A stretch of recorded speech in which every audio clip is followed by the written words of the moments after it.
Decir unas breves palabras, si no os importa, antes de que os presente Marga, ¿vale? Que es la vicesecretaria general de UGT Madrid. Perdonad por el retraso, la tecnología nos facilita a veces la vida, pero otras veces nos las complica bastante cuando tenemos que organizar alguna de estas cosas. Quiero hacer un agradecimiento especial, no solo a Soledad y a Rafael, que han hecho, especialmente en la agenda de una candidata, encajar un acto es muy de agradecer. Pero además es que Rafa está activo continuamente y también ha hecho un huequito para poder acompañarnos. Gracias al resto de las personas que estáis hoy aquí, a quienes un saludo, a quienes nos ven por el canal de YouTube de UGT Madrid Confederal, y un especial también agradecimiento a Ramón Silva, que siempre que puede nos acompaña en la Fundación Progreso y Cultura, y Antonio García Santemases, que le hemos engañado para que nos hable de alguna cosita en este ciclo que comienza hoy. También a Manuel Espín, que algo tiene que ver con esto. Y aprovecho para anunciar, aprovecho que está aquí Alex Prieto, para anunciar que tenemos un concurso de relato, de microrrelato, y que sí, que hay que escribirlo ya, que termina el día 31 de mayo. Es que Marga está haciendo el gesto de ¡ay, que no lo he mandado! Es para afiliados y afiliadas a UGT y sus familiares, y que bueno, el premio será un curso de narrativa creativa. Es un curso muy especial pues para todas las personas que ganen. Se van a dar 3 premios. Por lo tanto, animaros a que participéis en este concurso de Literaula. Tenéis que mandar vuestro relato a literaula7@gmail.com. Esa es la dirección de correo electrónico y nada, el tema es libre. Hombre, si tiene algo que ver con algo social y progresista, mejor que mejor. No resto más tiempo al acto y de nuevo muchas gracias por acompañarnos. Bueno, pues hola, buenos días.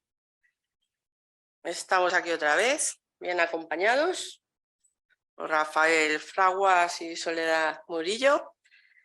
Y bueno, yo voy a hacer una breve, no sé si es breve, porque la verdad que me he puesto a escribir y entre lo que me ha ayudado Isabel y demás, pues ha salido unos cuantos, pero voy a intentar pues sintetizar un poquito.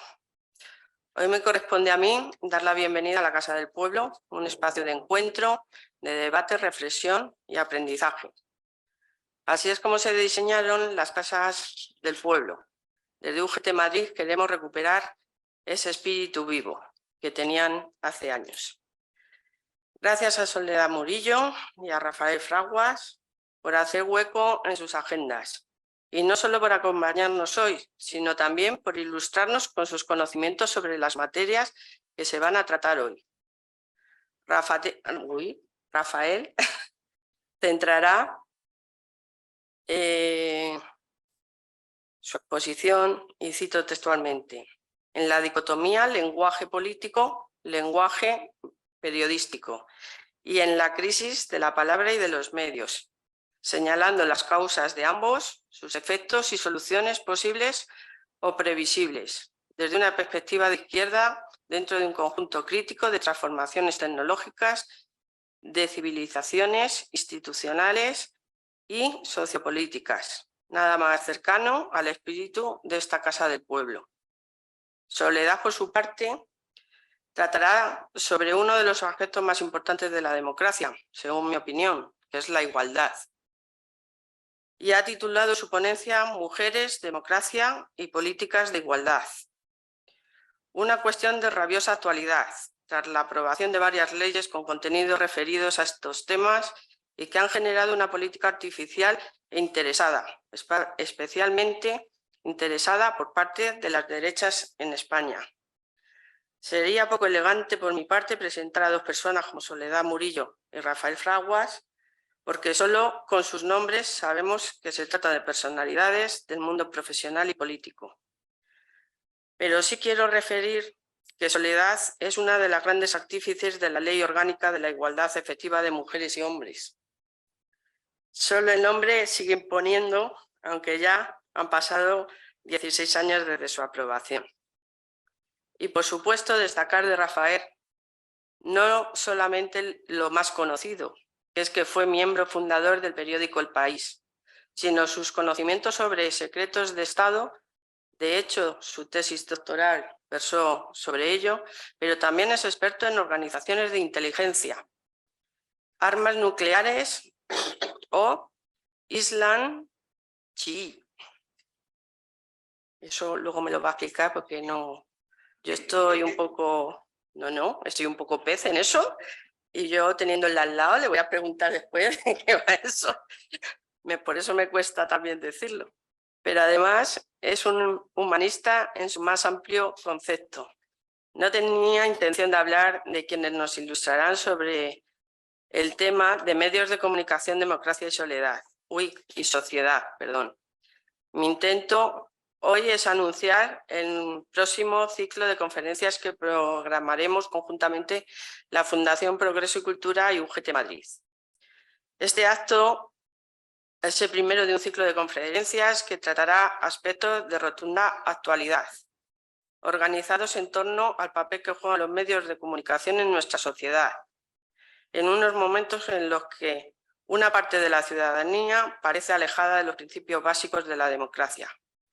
Queremos reflexionar sobre cuestiones como el papel del populismo o la simplificación de los mensajes. Ante todo, pretendemos abordar los grandes temas de un futuro que ya tenemos muy cercano: la transición ecológica, el feminismo, la inteligencia artificial, la libertad de expresión, procesos electorales, sindicalismo o medios públicos y privados, entre otros. Uno de los ejes vertebrales de este ciclo es que la independencia, objetividad y rigor de los medios de comunicación es esencial para el funcionamiento de una sociedad democrática. Hemos de ser beligerantes para garantizar que los valores y principios de una sociedad democrática no se tergiversen ni se contaminen de bulos, fake news y manipulaciones interesadas. No cabe duda que una sociedad informada es fundamental para que ésta sea democrática. Uno de los fundamentos que tenemos para afirmar que un determinado régimen político no es democrático es el control que éste hace de los medios de comunicación. La censura es sinónimo de dictadura. Pero en un mundo globalizado donde tenemos el acceso de un clic para mucha información, es cierto que los agregadores y los algoritmos son, en muchos casos, la puerta que nos ofrecen las informaciones que consumiremos. Si no buscamos informaciones contrastadas y variadas, podemos caer en leer solo las informaciones acordes con nuestro punto de vista, limitando la realidad del mundo que nos rodea. Este ciclo de conferencias nace de los debates generados en el anterior ciclo organizado por la Fundación Progreso y Cultura, titulado Memoria Democrática, una necesidad para una ciudadanía informada y crítica. Fruto de las reflexiones de ese ciclo ha nacido un nuevo proyecto que comienza hoy y que se desarrollará en el segundo semestre de este año, a partir de septiembre. Hoy veo entre el público algunas de las personas que han propiciado este nuevo contenido. En primer lugar, Antonio Chazarra, que sin duda en sus conversaciones con profesionales de todos los ámbitos han creado una nueva materia necesaria para mejorar el conocimiento de nuestras afiliadas y afiliados a UGT y del público en general. Durante el ciclo sobre memoria democrática, precisamente Rafael Fraguas, en su intervención sobre el secreto de Estado, reflexionaba sobre el papel de los medios durante la transición democrática. En el anterior ciclo intervinieron periodistas, historiadores, profesionales en general, que se preguntaban también por el espíritu del 78. De esos miembros ha salido este ciclo que hoy estrenamos, titulado Medios de Comunicación, Democracia y Sociedad, que necesariamente tenía que comenzar durante la campaña electoral. No es casual que comience en mayo, porque el sindicato tiene mucho que decir durante una campaña electoral y lo tiene que decir rodeado de profesionales que compartan nuestras opiniones, o por lo menos la mayoría, aunque su vinculación personal no sea con UGT. Desde UGT creemos necesario que hay que defender la democracia en su mayor expresión y que es fundamental que el trabajo que realizan los partidos políticos, sea desde el gobierno, sea desde la oposición, se debe hacer de manera compartida con la gran parte importante de la sociedad, como son los trabajadores y las trabajadoras. La derecha siempre cuestiona la necesidad de sindicatos. Es lógico, si quieren defender los intereses de quienes les pagan, pero es fundamental repetir constantemente que los sindicatos estamos en la Constitución española, precisamente en el título preliminar, consagrando nuestro papel como organizaciones básicas para la defensa y promoción de los intereses económicos y sociales. Me refiero a la Constitución del 78 porque es nuestro marco de convivencia. Los sindicatos estamos en el mismo título de la Constitución que las asociaciones empresariales y los partidos políticos y estamos condenados a entendernos para crear una sociedad mejor, para hablar de la importancia de la sanidad pública universal, para tratar el modelo educativo, para establecer en general un modelo de estado de bienestar que necesitamos. A veces se nos tacha de poco representativos porque no llegamos al 20% de la afiliación a nivel general, pero son lecturas interesadas, puesto que en los centros de trabajo solo UGT y comisiones representan al 75% de todo el personal. No hay organización con mayor afiliación en España que los dos sindicatos de clase, UGT y comisiones. Es una gran responsabilidad y tenemos que acertar con nuestras propuestas y nuestros compromisos, aunque solo sea por el respeto que debemos a estas personas que confían en nosotros para que negociemos su vida salarial, su jornada laboral, sus condiciones de trabajo y, en definitiva, sus condiciones de vida. La última reflexión sobre esto que he estado hablando, nunca he visto una noticia en los medios de comunicación diciendo que UGT negocia en la Organización Internacional del Trabajo los convenios que van a mejorar la vida de cientos de miles de personas en todo el planeta. Últimamente los medios de comunicación solo quieren sensacionalismos y provocación. Lo positivo no entra en su marketing de ventas. Termino agradeciendo de nuevo vuestra presencia. Estáis en la Casa del Pueblo, que es la vuestra, y quiero dar un agradecimiento mayor a nuestros invitados especiales, Soledad y Rafael, por querer utilizar su tiempo con nosotros hoy, enseñándonos y ayudándonos a reflexionar sobre cuestiones tan fundamentales en la actualidad y tan necesarias para el futuro. Muchas gracias.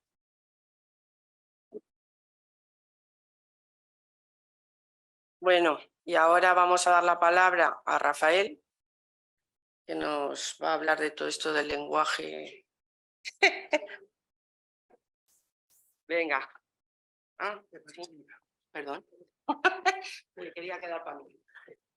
Buenos días, muchas gracias por haber dedicado vuestra mañana a asistir a este acto, que se debe fundamentalmente a la iniciativa de Isabel, a la Fundación Progreso y Cultura y al sindicato UGT, que actúa como anfitrión, ¿no? Entonces se me ofreció participar como ponente en esta conferencia y tengo el placer de compartir esta mesa con la segunda candidata socialista al Ayuntamiento de Madrid, Soledad Murillo, que acaba de ser presentada por Isabel, y nuestra coanfitriona Marta Domínguez. Me honra saber que esta conferencia sirve de pórtico a un ciclo de conferencias sobre medios de comunicación, democracia y sociedad. También quiero saludar a las personas que nos están viendo por streaming y bueno, paso a conversar con vosotros sobre este tema. Trataré de ceñirme al tiempo porque son temas demasiado amplios. Yo quiero dar una visión, en cierto modo, genérica, deductiva, amplia, para que luego Soledad lo concrete más en un aspecto tan importante como el que va a desarrollar. Bueno, los medios de comunicación, la democracia y la sociedad están estrechamente vinculados, de tal manera que cualquier mejora en los medios de comunicación, en su función social, mejora la democracia, la calidad democrática y mejora también la cohesión social, la armonía, etc. Entonces, esta relación se ve rota hoy porque el asunto del que tratamos tiene mucho que ver con la percepción general existente sobre los medios, ya que poseen unas responsabilidades de gran alcance social y político. Imaginemos el impacto de los medios sobre los procesos electorales, por ejemplo, como los que estamos viviendo, ¿no? Y más en concreto hoy en Madrid, ¿no? Y fijaros lo que nos jugamos en estas elecciones. Bueno, la percepción social sobre los medios, esto hay que decirlo, y os lo dice un periodista con 40 años de ejercicio, es negativa.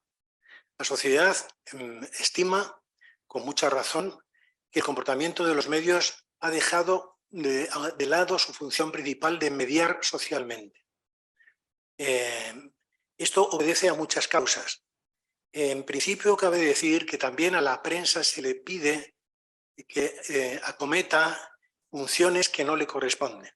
Los periodistas no son jueces, no son políticos, no son académicos, ni médicos, ni arquitectos, ni ingenieros.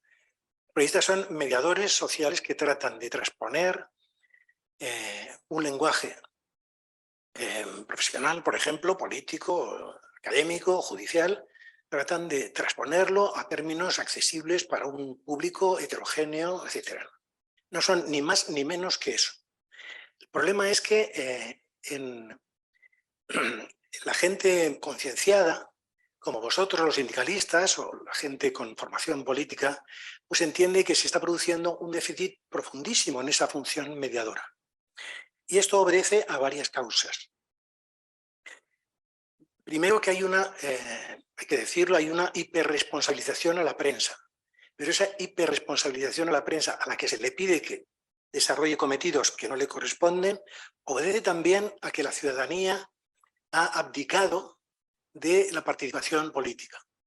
Y esa abdicación de la participación política se traslada de una forma muy mecánica también a que la prensa ha de cumplir esas funciones que le son impropias y que no le corresponden. No obstante, hay una crítica legítima y profunda, que además yo quiero abordar aquí ante vosotras y vosotros, y son esta crisis de la mediación de los medios, ¿a qué obedece? Bueno, hablando en términos generales y globales, después de la Segunda Guerra Mundial, la ideología dominante, el sentido común dominante, se vertebra en torno a 4 vectores paradigmáticos. Hay un vector moral, que está sintetizado, cristalizado por el Holocausto, que es el ejemplo supremo del mal absoluto. Hay otro vector geopolítico, que es la bipolaridad este-oeste, modelos comunista y modelo socialcomunista y modelo capitalista. Hay otro paradigma, otro vector paradigmático relativo a la ciencia y a la cultura, que se caracteriza fundamentalmente por el ascendiente que la lingüística como ciencia humanística va a tener sobre todas las ciencias, y sobre todo porque va a acreditar la palabra. Y luego hay un último paradigma o vector paradigmático, que es el económico, y es que encarnado por el capitalismo industrial, es el sistema económico y productivo dominante, que va a coexistir con el discurso socialdemócrata, que va a vertebrar el estado de bienestar. Bueno, esos 4 paradigmas que han tenido vigencia durante la posguerra mundial van a entrar en barrena por distintas causas. Con relación al paradigma moral, ha habido más genocidios que el que se perpetró contra el pueblo judío. Está el genocidio en Vietnam, Indonesia, Bosnia, Palestina, Kurdistán, Afganistán, Irak. Entonces, hay incluso el armenio, que revive, por así decirlo, su conciencia. Entonces, ese vector, por así decirlo, se desdibuja ante esa proliferación de la crueldad genocida tan terriblemente ejemplarizada en el caso del pueblo judío. En segundo lugar, la bipolaridad este-oeste, este segundo vector del que os hablaba, se va a diluir en una unipolaridad por parte de los Estados Unidos, que van a tener la hegemonía ideológica y política y militar, y va a pasar a una fase de multipolaridad a la que asistimos hoy. En tercer lugar, el paradigma científico y cultural va a asistir al descrédito de la palabra escrita a costa de la imagen. Como sabéis, la conceptualización que conseguimos a través de la palabra es mucho más precisa que la conceptualización somera que obtenemos a través de la imagen. Esto va a influir mucho en los contenidos de los discursos y en esa acreditación de la palabra de la que anteriormente se gozaba.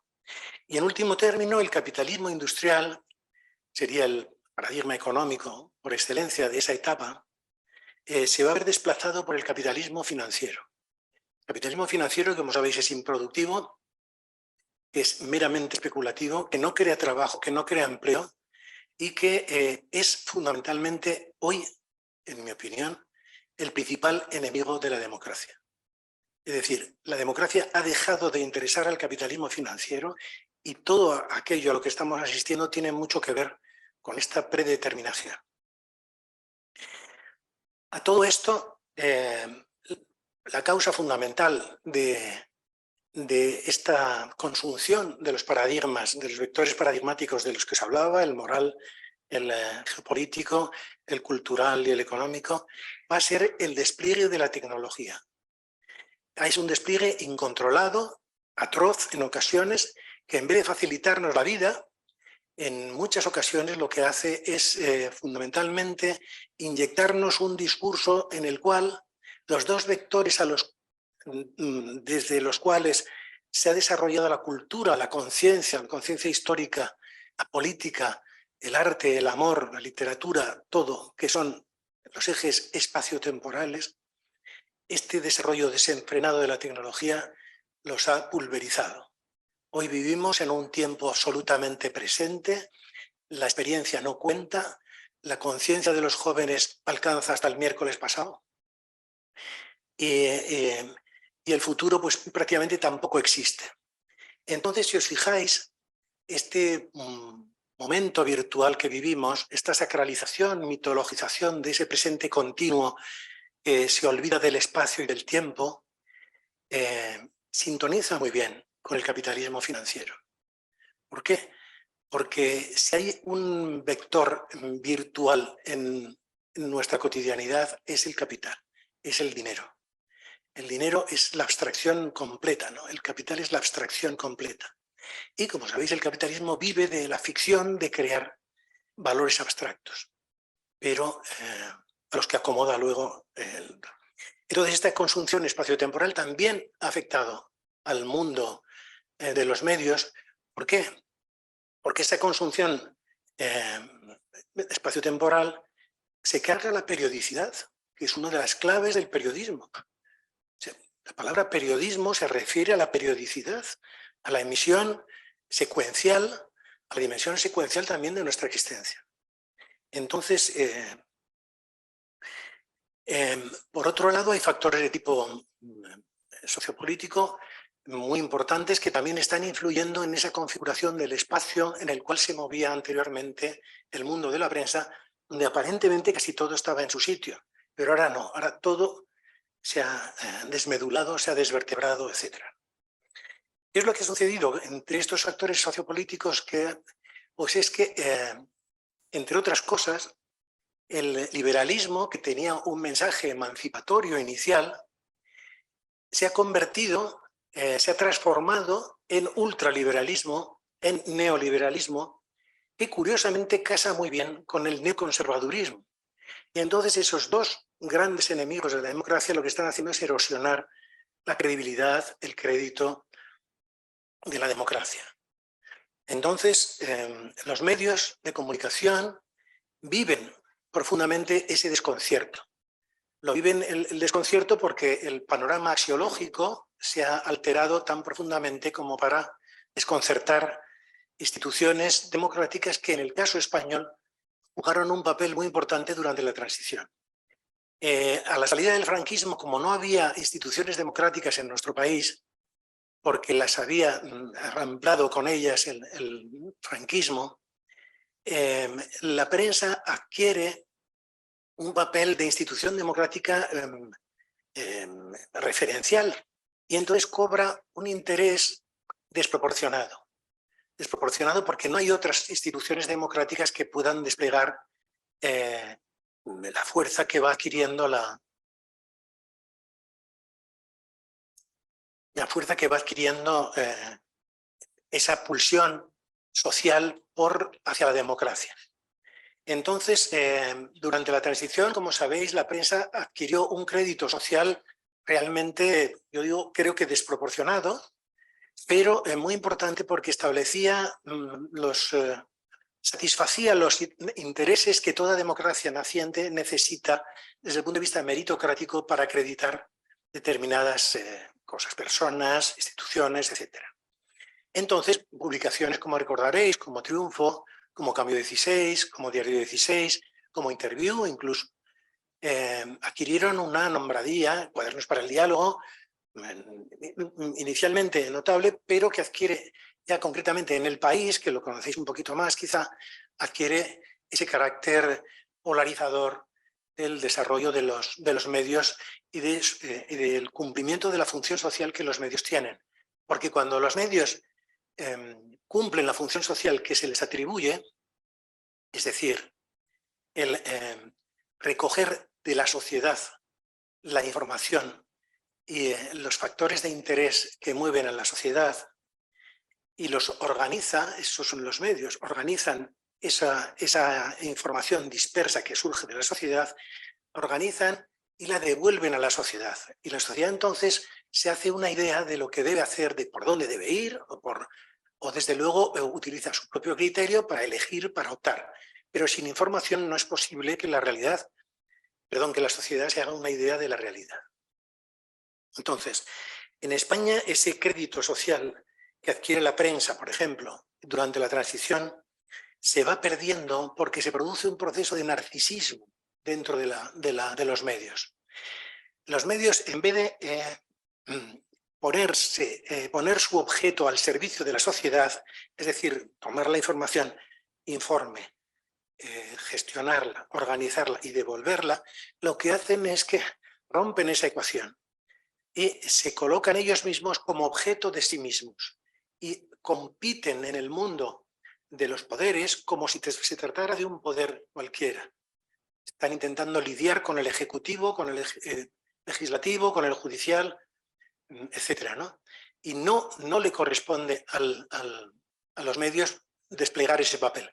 Sí tienen un poder diferido, que es como contrapoder, pero no como poder objetivo, como poder en sí. Entonces ese narcisismo va a ser suicida para los medios y es lo que va a influir en esa pérdida de crédito y en que vosotros y mucha gente más tenga ese concepto tan negativo de los medios. El haber perdido, el haber abdicado de la función social porque han privatizado un elemento fundamental que es la información, que es un bien social. No es un bien privativo de los medios, es un bien social que ha sido expropiado por los medios y al expropiarlo se convierten en otro poder que estimula, en vez de la cohesión, en vez de la coherencia, en vez de la armonía social, lo que estimula es la polarización, la bronca, la mentira institucionalizada. Ese es el panorama crítico del que yo quería hoy hablaros aquí en esta.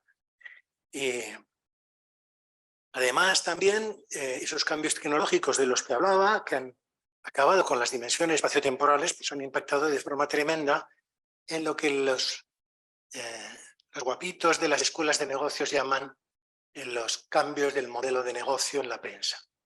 La prensa gestiona la información, pero no es la dueña de la información. Cuando la prensa se apropia para sí de la información, surge lo que ha surgido. Y entonces en los modelos de negocio que se producen en este país, ¿a qué asistimos? A que los modelos dominantes dentro del mundo de la prensa se configuran en torno ya al monopolismo. Tratan de hacer grupos multimedia, como es el caso del País, por ejemplo, El Mundo también lo intenta, tratan de dotarse de televisiones y se meten en unos gastos desaforados que lo que hacen es arruinar prácticamente el bastidor de la prensa escrita, que era el que más crédito realmente había adquirido. Por otro lado, el impacto de la imagen Fijaros, por ejemplo, en un informativo en televisión, cómo resumes la guerra de Ucrania en 1 minuto y medio. Es imposible que esos formatos, es imposible domeñar todo eso. Se necesita la reflexión, se necesita... También hay otra confusión muy importante que os invito a que tengáis en cuenta, que es que no es lo mismo la información que la comunicación. La información es la base factual, la base de los hechos, de los datos que la realidad produce. Sin embargo, la comunicación es el proceso de socialización de esa información.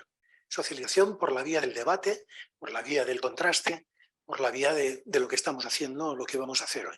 Es conversar, averiguar por dónde, en qué coincidimos, dónde se sitúan las opciones mejores para el bien de la sociedad. Entonces, como veis, yo voy a terminar ya, esta ecuación entre medios de comunicación, democracia y sociedad se rompe. Los lenguajes son distintos. El lenguaje político no es el lenguaje periodístico. Por eso los desencuentros entre los políticos y los periodistas siempre vienen en función de eso. Mire usted, yo no tengo que emitir en una clave para el poder. Yo, como periodista, mi obligación es emitir para la gente, para la gente del común, para que tenga acceso a esos códigos que los políticos utilizan con su lenguaje, o que los jueces, y lo que tengo es que traducir. Entonces, bueno, yo quiero terminar aquí y decirles que había un viejo político franquista, tenía bastante gracia, y hablando con otro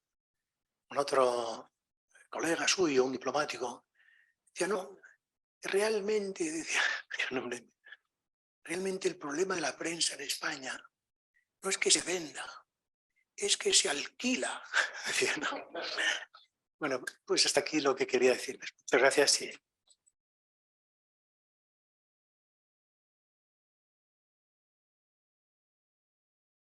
Bueno, pues ahora te toca, Soledad. Muchas gracias. Gracias por estar aquí, porque todos tenemos cosas que hacer. Hace un día estupendo para hacer paseitos. Entonces estamos aquí, en este sindicato maravilloso que es UGT. Gracias, Fraguas. Todavía tengo el número 1 del país. Ahí lo tengo. Cada vez que hago mudanzas, lo guardo como las joyas de la corona, ¿no? Y exactamente, fue un respiro en ese momento. Un respiro con un periódico completamente distinto, ¿no? Cuando estábamos, tengo 67 años, es decir, que perfectamente sé de qué estoy hablando y que estoy leyendo, y me parece estupendo que hable, que esté precisamente Fraguas planteándonos la obligación de los medios. Bueno, yo vengo aquí a traer mis preocupaciones y por eso quiero compartirlas con el mejor auditorio posible. Agradezco a Isabel su enorme insistencia en que todo salga bien, porque además ella es una campeona, ella ha sido la que ha logrado todo esto. Gracias, Isabel, muchísimas gracias. Yo, como traigo preocupaciones, traigo imágenes, porque si no me voy con preocupaciones más profundas y tampoco es cuestión de... Me interesa mucho la contradicción entre democracia y libertad de prensa. No olvidemos que lo primero que se pone en cuestión cuando hay cualquier conflicto es precisamente la libertad de prensa. Se toman los medios de comunicación, se toma precisamente los lugares donde se va a trasladar una imagen de lo que está ocurriendo. Siempre periodistas ahora mismo están incluso fuera de cualquier protección, que ni siquiera había ocurrido en Vietnam. Ahora mismo los periodistas son blanco de lo que es la otra parte que quiere silenciar. El apagón informativo ya empezó con la guerra de Irak. Es decir, que tenemos, y la guerra del Golfo, tenemos muchísimas incógnitas que hacer. Me parece estupendo que Marga haya hablado de las casas del pueblo. Había 900 casas del pueblo en nuestro país antes de la guerra civil. Y las casas del pueblo antes de la guerra civil daban lugar a que se pudiera estar leyendo, aprendiendo a leer, porque había una enorme analfabetización. Mi abuelo, que fue alcalde de Oreja, republicano, era analfabeto y empezó a leer en la cárcel cuando ya estaba en prisión. Y me parece importantísimo que pensemos también que esas casas del pueblo eran un lugar donde se conversaba y se discrepaba. Lo que más me gusta es la capacidad de discrepancia, el derecho a la discrepancia, ¿no? Y por eso ahí estoy con mis preocupaciones, ¿no? Creo que estamos en un modelo de sociedad completamente distinto. Yo lo comparo con la llegada de la imprenta. Cuando llega la imprenta y el hecho de estar dentro de aquellas clases cultas que la nobleza en la Iglesia había dado lugar a que cualquiera tuviera acceso a esos primeros intentos de que se democratizara la lectura, ¿no? Entonces me parece que estamos en un auténtico cambio de paradigma. Los medios de comunicación no son ahora la vía de información de la gente joven. La gente joven tiene otra vía de información completamente distinta. Nos toca como responsabilidad, como sindicato, como asociación, como clase política. Yo no creo que haya dos lenguajes políticos, por lo menos yo nunca lo he utilizado, pero entiendo que desde la prensa se pueda percibir así. Nos toca entender cuál es el fenómeno. Nos toca entender cuál es el fenómeno. No vale desertar del fenómeno, sino acercarnos a conocer las claves del fenómeno. Los chicos y las chicas jóvenes no tienen en la prensa, los medios de comunicación ya no son los referentes de donde extraen información. Son los influencers, son las redes sociales y, por supuesto, son hasta sus propios grupos de WhatsApp. Estamos en un cambio de paradigma. Si admitimos eso, podemos intervenir. Si no admitimos eso, estamos en una situación donde vamos a tener poca interlocución. O sea, yo no digo que alguien admita o no admita, sino que a mí lo que me interesa es la interlocución en términos de poder precisamente diferenciar lo que ha dicho Rafa Versaguas, ¿no? Es decir, vamos a ver cuál es el contenido que nos quieren inocular y qué capacidad crítica tengo para decodificar ese contenido. Y si no tengo esa capacidad crítica, estoy en un momento donde puedo ser manejada. Ahí está Bolsonaro, su hijo, es un crack en las redes, llevó a su padre al poder. Bolsonaro llevó a su padre al poder. ¿Por qué? Porque tenía una enorme capacidad de permeabilización con respecto a la capilaridad que le ofrecían las redes.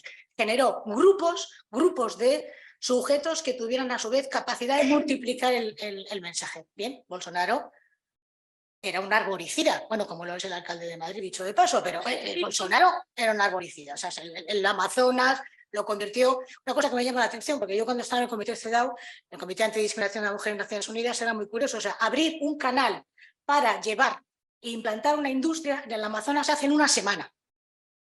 En una semana. Abrir un canal para alimentos en el terremoto de Haití tardaron 2 meses.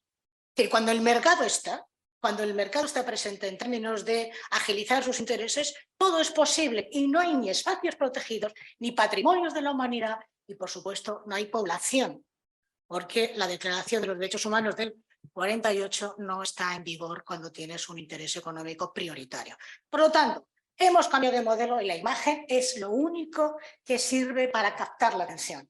Cuando estamos permanentemente en nuestra oficina, para nosotros puede ser nuestra oficina porque tenemos el correo, tenemos la prensa, pero para la gente más joven no es la oficina. Aquí están sus amigos desconocidos, pero son sus amigos. Son la gente con la que comparte también su autoestima, porque si no tiene like, no tiene autoestima. Que no estamos en el mismo modelo de referencia comunicacional. Y la interlocución nos la aseguramos si entendemos que hemos cambiado de paradigma. Bien. Os recomiendo un libro que me gusta muchísimo, que es El declive del hombre público, de Richard Sennett. Richard Sennett es un hombre que empieza a preguntarse cómo es posible que se cree el espacio público. Pero además Sennett es un tipo súper normal, es un tipo que va a los sitios, que habla con todo el mundo, que no está en la esfera del poder de la información y el poder del saber, sino que a todo el mundo le reconoce la capacidad de pensar. Esto me parece de una maravilla absoluta, porque reconocer al otro la capacidad de pensar implica que puedes añadirme, aportarme algo de lo que yo pueda beneficiarme para mantener mi conocimiento a salvo de la manipulación. Invitar a pensar es un acto revolucionario. Hoy en día es un acto revolucionario y por tanto la discrepancia tiene que estar formando parte de nuestra actividad pública, de toda la actividad pública.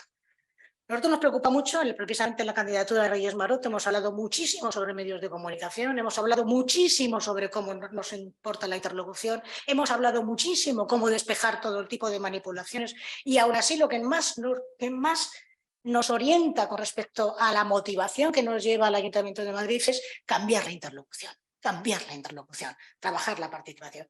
Sennett dice, el primer sitio donde se crea el espacio público es en las tabernas del siglo XVIII.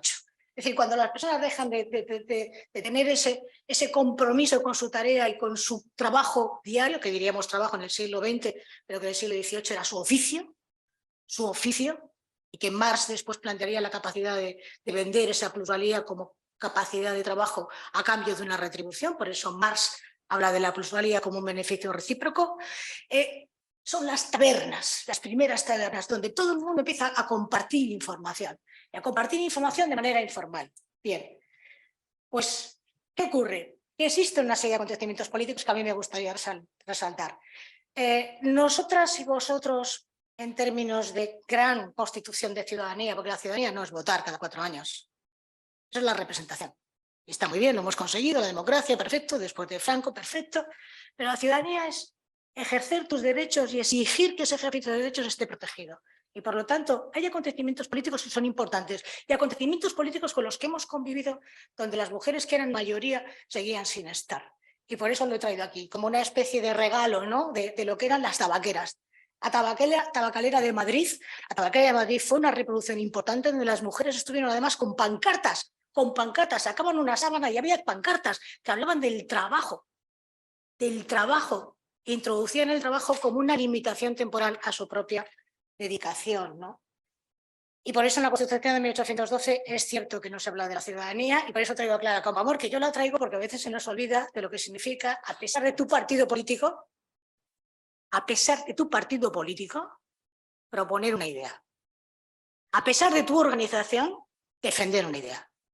A pesar de las críticas que te va a conllevar la singularidad de la vindicación que tú quieres defender esa idea. Por eso es admirable la introducción y es admirable la subversión.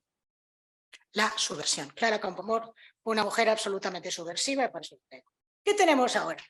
Tenemos nuevas inquisiciones. Y las nuevas inquisiciones, no solamente con el cuerpo de las mujeres, también con los hombres, pero con distintas materias, las nuevas inquisiciones suponen que estamos en un momento de simulaciones. No importa lo que yo sea, importa lo que tú, a través de los medios, sepas de mí.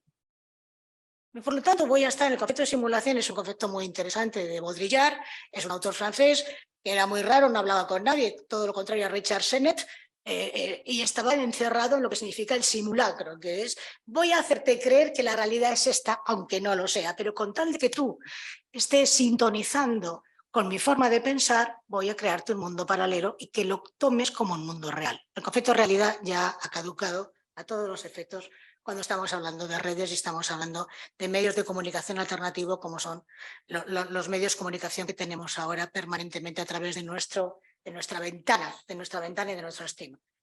Esto es un Photoshop, es decir, a la imagen la han reducido, porque edadismo, no envejecer, parece que a partir de la palabra jubilación, que es una palabra administrativa, y lo sabe también seguro Rafael Fraguas, que no para, igual que yo, que también me jubilé hace un año, me jubilé y me puse a escribir un libro que saldrá en breve en la red y gratis. Y estamos permanentemente creyendo que el edadismo, es decir, vales porque tienes 20 años o 30, vales porque eres quien eres, es decir, coloca una mujer, bueno, con que venga una mujer me vale, coloca un joven, con que venga un joven me vale, pero ¿cuál es la aportación en cuanto a su inversión de tiempo, su preparación que puede aportar a la vida pública? No, tú búscate un joven o búscate una mujer. Entonces, la imagen ahora está con respecto a la delgadez, el edadismo y, por supuesto, la permanencia en el tiempo al margen de cualquier tipo de contingencia vital y física. Por eso todo el transhumanismo está intentando que la vejez sea considerada una enfermedad para invertir en todo lo que implica una industria farmacéutica, que son las grandes corporaciones financieras están invirtiendo en lo que significa esa industria. Y evidentemente la publicidad nos va a hablar precisamente de lo que es el permanecer intacto. Esta es una publicidad que denunciaron las propias vendedoras de las tiendas. Otra vez la transgresión como forma de avance, otra vez la subversión como forma de avance, otra vez el no me quedo con el empleo únicamente, sino que voy a ir más allá.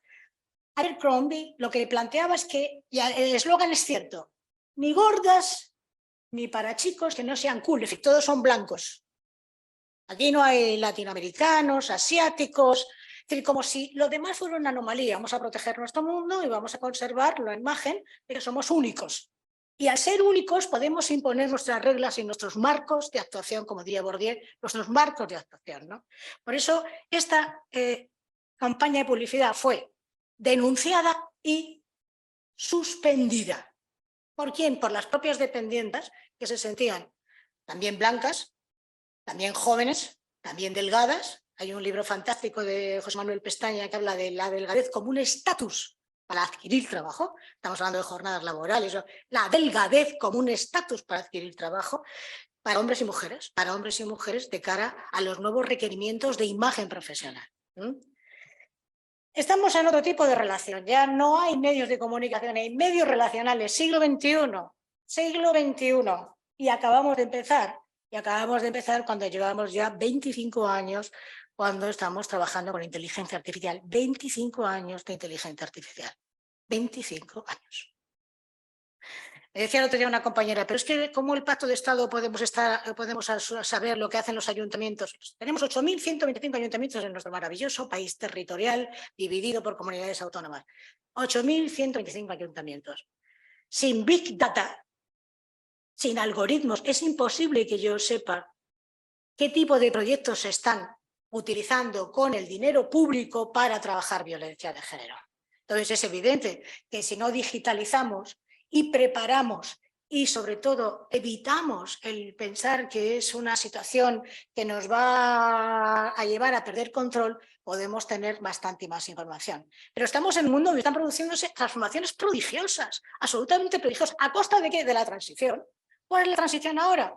Lo analógico a lo digital. La transición se está dando. Y no entender que esta transición nos incumbe es perder capacidad de análisis, porque es otra pantalla, es distinta. Y no podemos agarrarnos a estas referencias. Sé que son tranquilizadoras, que además han tenido éxito. Los que hemos estado aquí no está la clandestinidad. O sea, que es que no nos vamos a estar engañando. Pero los lenguajes son otros. Los cometidos son otros. Las finalidades son otras. Y por lo tanto, ¿qué ocurre cuando lo que no se proyecta en los medios, lo que nunca sale en los medios? Lo que nunca sale en los medios es precisamente todo aquello que sea feo, caduco, absolutamente humano. La pobreza, las adicciones, la discapacidad, el envejecimiento, la falta de corresponsabilidad sexual. Todavía se habla de se quedó embarazada como si fuera una cosa de personal. Y dices, ¿pero cómo que se ha quedado embarazada? Menos mal que ahí estaba Miguel Ángel dibujando a San José Obrero, y estaba San José Obrero diciendo a un ángel guapísimo con dos alas enormes, ¿ma qué dice? Cuando Gabriel le dice, es que tu mujer, que, en fin, la Virgen María, todo este lenguaje religioso donde lo perfecto, ya no lo decía Miguel Ángel, que era agnóstico, crítico. Y por eso se valoraba su obra, pero no se quería el individuo. No se quería el individuo, se separaba obra de individuo. Y en este sentido es importante que pensemos que cada vez que se habla de violencia, cada vez que se habla de delitos sexuales, no estamos hablando de la sexualidad masculina. La sexualidad masculina entendida como los que ha sido cada uno socializado. O sea, aquí no hay responsables. Aquí estamos todos bajo el mismo parámetro. Igual que una mujer nunca se queda en el paro porque es ama de casa, un hombre cuando se queda en el paro es un desastre. Y si encima tiene responsabilidad de familia, es un enorme desastre, devastador para su propia autoestima. Yo tengo amigos cuando la crisis del 2008 que fueron despedidos y lo primero que dijeron sus hijos es ¿quién nos va a pagar la Semana Blanca? Los padres como proveedores. Proveedores, los abuelos como proveedores. Y los abuelos como interlocutores, y los padres como interlocutores, enseñando la nómina y lo que supone una zapatilla de 300 euros. ¿Acaso tenemos que estar creando Budas? Bien, voy corriendo porque... Bien. Otra persona que se sale de su papel precisamente con uno de los derechos fundamentales que es la salud pública. Salud pública, que me decía además Laura, dice, no te pongo nada aquí de una especie de pantalla porque sale salud pública. La salud pública es un derecho. Bien, pues hay algoritmos. Es decir, los algoritmos son unidades matemáticas que organizan muchísima información y por lo tanto le das un patrón. Lo que coincida con ese patrón es para ti eficaz o no eficaz. Bien, pues Catherine O'Neill, que es una mujer, se pone Cathy porque es el diminutivo de Catherine O'Neill es una ingeniera que no viaja, simplemente todo lo hace por internet, es una ingeniera que ha trabajado en los hospitales de Boston, Nueva York y Los Ángeles y Nueva Orleans, diciendo qué algoritmos utilizan ustedes para dar la admisión en un hospital. Y claro, ella puede leer algoritmos, dado que está capacitada para ello, sobradamente cualificada para saber si existe sesgo, es decir, la diferencia. Edad, sexo, origen racial. El algoritmo está fuera de todo lo que estábamos pensando porque no se presenta, no presenta sus credenciales, no está abierto a nuestra crítica. El algoritmo es una operación matemática que se aplica necesariamente y que al aplicarse tú estás ajeno a cualquier réplica en términos de denuncia. Tú tienes derecho del paciente en el momento que el médico no está contigo. No tienes derecho del paciente en cuanto a saber cuáles son los criterios de admisión. Y en los 4 hospitales los criterios de admisión eran cainitas con las razas, con la edad, también con el género, porque evidentemente el patrón masculino que os toca a vosotros es el proveedor de renta. Y eso es tremendo. En el momento que hay una crisis de trabajo, el proveedor parece que ha fracasado él, porque una de las cosas hace el capitalismo. El capitalismo tardío, el nuevo liberalismo es imputarte la responsabilidad del fracaso a ti. Imputarte la responsabilidad del fracaso a ti. Como varón, como colectivo, como de cualquier tipo de circunstancias que te planteen ser parte de ese colectivo. Por eso habla armas de destrucción matemática, son invisibles. Lo que se llama destrucción masiva, sabéis que es unas armas que se prohibieron en la Convención de Naciones Unidas porque son armas que se expulsan, pero explotan a 1,5 metros del suelo, y al 1,5 metros del suelo son niños, y por eso se planteó que cualquiera, o sea, iban a puntos calientes, y por eso se planteó que era un arma completamente contraria a lo que suponía el uso de armamento en situaciones bélicas. Es decir, que esas armas se prohibieron, pero por eso casi habla de las otras armas, de aquellas que ni siquiera sabemos identificar. La indefensión es masiva. La indefensión es masiva. Tenemos que hacer alianzas con ingenieros, tenemos que hacer alianzas con ingenieras, tenemos que hacer alianzas con robótica, tenemos que hacer alianzas de trabajo. Si no, estamos siendo los reductos memorísticos de la antigua forma de trabajo del siglo XX. De la antigua forma de defendernos como ciudadanía del siglo XX. Bien. Que hemos avanzado muchísimo, evidentemente. Esto es ya no participan en los Juegos Paralímpicos porque tienen el récord por encima del humano. Por encima del humano. No puedes participar con elementos biónicos, con prótesis biónicas, porque superas las marcas utilizadas por el resto de personas que están añadiendo su fuerza, su rendimiento, su entrenamiento como personas con discapacidad. Tenemos que hacernos preguntas y dilemas. ¿Qué hacemos con los dientes de alquiler? Tenemos que hacernos preguntas y dilemas. ¿Qué hacemos con el reconocimiento facial? Y además esto fue una ingeniera que estuvo en Silicon Valley, pero no entraría a la universidad. Lo que hace falta que tengas publicado X. Fijaos qué estructuras antiguas, rancias. Esta mujer a la que yo le presenté un texto suyo en la Academia de Ingeniería, me decía, no puedo entrar a la universidad. Digo, ¿no das clase? Dice, no puedo entrar, no tengo publicaciones. Emilia da clases como yo, no tengo publicaciones como para entrar en la universidad. O sea, estas son nuestras estructuras. Siglo XX, 2020, cuando estamos en el XXI prácticamente asomándonos al XXII. Estas son nuestras estructuras perversas, dañinas, en el sentido de no aprovechar talento. Y el talento no tiene por qué estar mediatizado, filtrado, codificado, y absolutamente el talento nunca se puede vivir como una amenaza.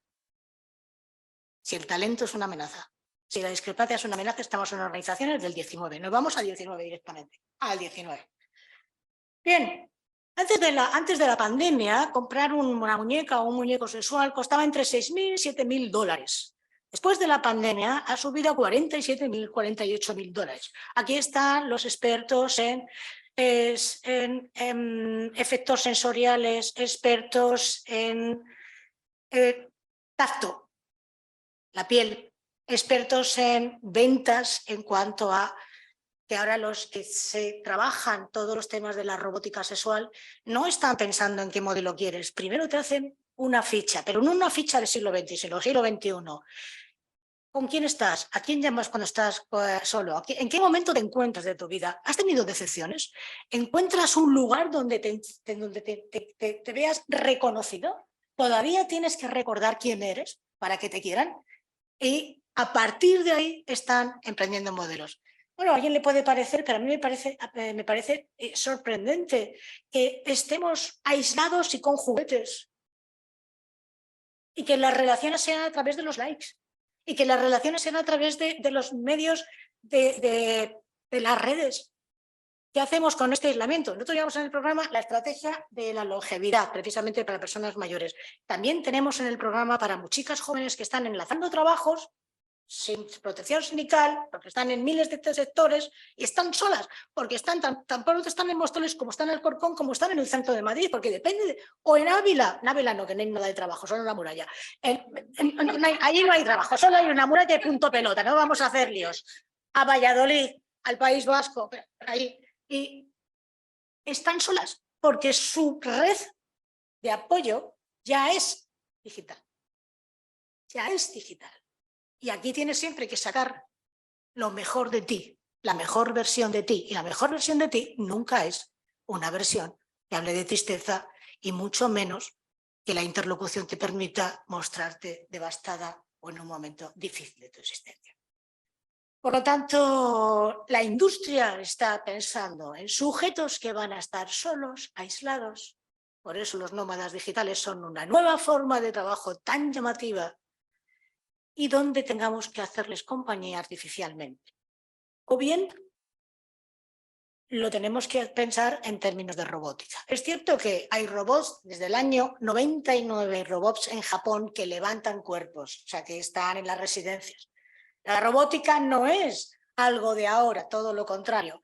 Los niños y las niñas que tienen ahora 3 o 4 años trabajarán en lugares donde la robótica va a hacer su aparición. Incluso te diría, los chavales de 15 y 16 años tienen profesiones que no están catalogadas en el Catálogo Nacional de Ocupaciones, que es la Biblia, pero la Biblia en términos también arqueológicos. Es una Biblia arqueológica, queridos sindicatos, arqueológica, la Biblia arqueológica. Clasificación Nacional de Ocupación. Dice, perdón, yo he sido polivalente. Pues entonces esto esté muy dispersa. Y que perdón, pero si esto me lo pagarían bien. No, pero he sido muy polivalente. No, pero usted tiene que centrarse. Entonces, ¿qué es? Y se pone loco buscando la casilla. Con todo el respeto a los que están de cara al público y que ganan menos que los que están controlando las prestaciones. Con todo el respeto de los que están de cara al público, que ganan bastante menos que los que controlan las prestaciones. Otra discriminación a trabajarse. Bueno, Sofía se llama así, es una robot que se presentó en Naciones Unidas en el año 2015. Sofía es ciudadana en Emiratos Árabes porque Emiratos Árabes está invirtiendo el 3% de su PIB en robótica. Y son sistemas que aprenden de lo que aprenden. Aprenden de lo que aprenden. Y la han nombrado ciudadana. Esto yo puedo hacer 2 cosas diciendo, oye, qué malo, decir, tengo que saber qué pasa con Sofía, tengo que saber qué pasa con la robótica, tengo que saber también que los exoesqueletos es robot, lo que utilizó Elena Martínez, una ingeniera española que hizo un exoesqueleto para que los niños con dificultades cerebrales y musculares pudieran levantarse. ¿Sabéis lo que significa para un cuerpo estar tumbado? Es decir, la robótica tiene esa parte que ya empezó en la industria de la automoción, y tiene esta otra parte que implica empezar con sistemas inteligentes que vayan añadiendo formas de convivir con los sistemas humanos limitados, porque estamos limitados, propensos a enfermedades, a disgustos y a más cosas. Por eso quieren trabajar tanto el envejecimiento como enfermedad para empezar a trabajar toda la parte mecánica que nos corresponde. Y evidentemente no estamos ya en la realidad que nos llamamos realidad. La realidad será para los humanos, que habremos empezado en el siglo XX, pero estamos en otro tema, estamos en el metaverso. Y el metaverso son sistemas de creación de realidad. Todos los chavales de 4 años, 3 años están con sus metaversos, o sea, están permanentemente con tablets. ¿Alguien se cree que van a pasar a la realidad a buscar contrastes de información? En absoluto. En absoluto. ¿Cómo nos vamos a acercar en términos de interlocución? Lo primero es reconocer que somos de otra época. Duele, ¿eh? Porque sentirte fuera de tu época, no te creas que... Por eso es mejor reunirse con gente de la época de vez en cuando para beber vino. Tampoco vamos a reunir para añorar todos, sino para beber vino. Y recordar en términos de lo que se ha logrado. Pero los lenguajes, las inquietudes, las emociones, la captación de atención es distinta. De hecho, los profesionales de Silicon Valley prohíben las tabletas en los centros de educación porque las tabletas están permanentemente dispersando. Los principales matemáticos del mundo son asiáticos. El asiático tiene un sistema de aquí y ahora no estás trabajando y a continuación no quiero que tu atención se desvíe a otro lugar, ¿no? El metaverso es un lugar donde cualquiera puede acosarte y por eso a Zuckerberg le plantearon qué ocurre con la ética, con las normas en términos de no agresión y de no violencia. Pero si la violencia se convierte en espectáculo, ¿qué hacemos los demás para evitar esa violencia? ¿Y qué hacemos los demás para introducirnos en otros oficios, en otras aspiraciones, en otra reglamentación laboral? ¿Qué hacemos los demás para que no nos pierdan como interlocutores? Nada más, muchas gracias.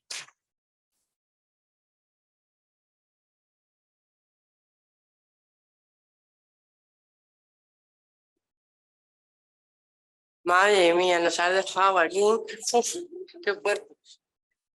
¿El cuerpo el tuyo? ¿Es tuyo el cuerpo? Sí, sí. Nada más que veas la vejez y que no soy finita. Que no soy finita ni delgada. Con lo cual es mío. Tendremos otro cuerpo, Marga. Estoy segura que nos van a modelar. Por Dios. A mí me da miedo eso. Bueno, no pasa nada. Pero tendremos que poco a poco, sí. Pero no perdamos la interlocución. Que son nuestros nietos, son nuestros sobrinos. Que si no hablamos el mismo lenguaje es como hablar con un alemán, ¿no? ¿Sabe qué le dices? No es solamente... Yo creo que estamos ya muchos perdidos ya. No, Marga, no estás perdida porque estás en un sindicato, así que venga para acá. No, que estamos perdidos con esa relación con los hijos y tal. Yo no me entero ni del nodo. Vamos, yo hay a veces que digo, Dios. No, en fin. no, para nada. Mira qué trato, pero esto va muy deprisa.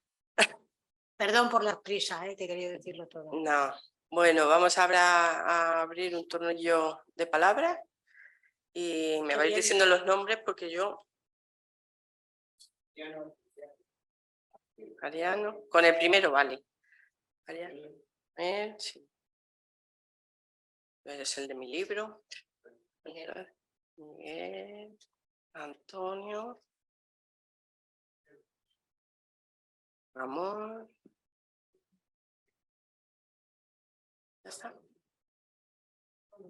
Isabel. ¿Hay dos Migueles? Uno Michelle y otro Miguel. Bueno, pues que vaya uno delante y luego el otro. Bueno, Mariano. Buenos días y gracias a la Unión General de Trabajadores y a la Fundación Progreso y Cultura, Isabel, porque están haciendo un trabajo magnífico. La UGT Madrid, por supuesto. Bueno, acaba de llegar una noticia, Soledad, es para romper un poquito, que nos ha dejado con mal sabor de boca, que cuenta The Wall Street Journal hoy que la Comunidad Europea, la Unión Europea, va a multar con 1.200 millones de euros a la empresa Meta, la compañía Meta, por la transferencia de datos de ciudadanos europeos a Estados Unidos. Entonces, bueno, simplemente esto para romper un poquito, porque nos ha dejado Soledad así un poquito, ¿no?, preocupados. Vamos con Fraguas. Ha dicho una cosa, bueno, está muy bien, ¿no?, en general, pero me ha gustado cuando ha hablado de los narcisos, del narcisismo y los narcisos.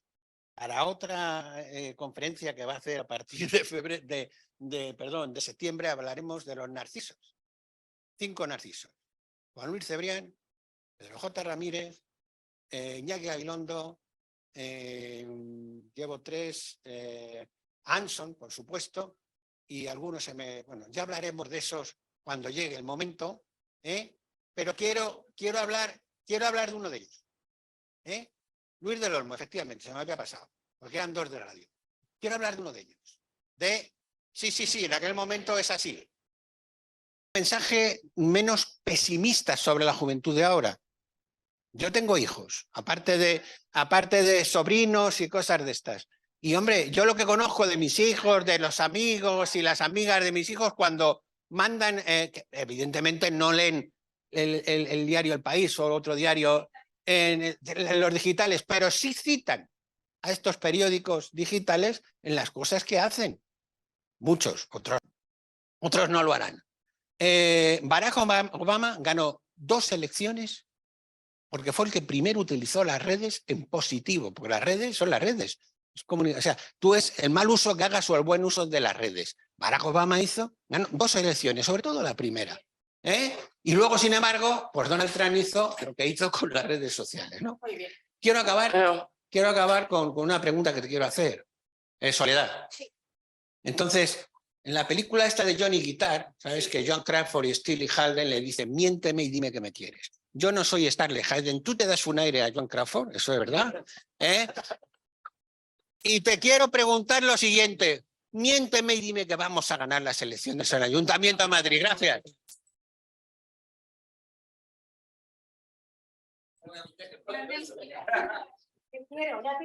a ver, Manuel.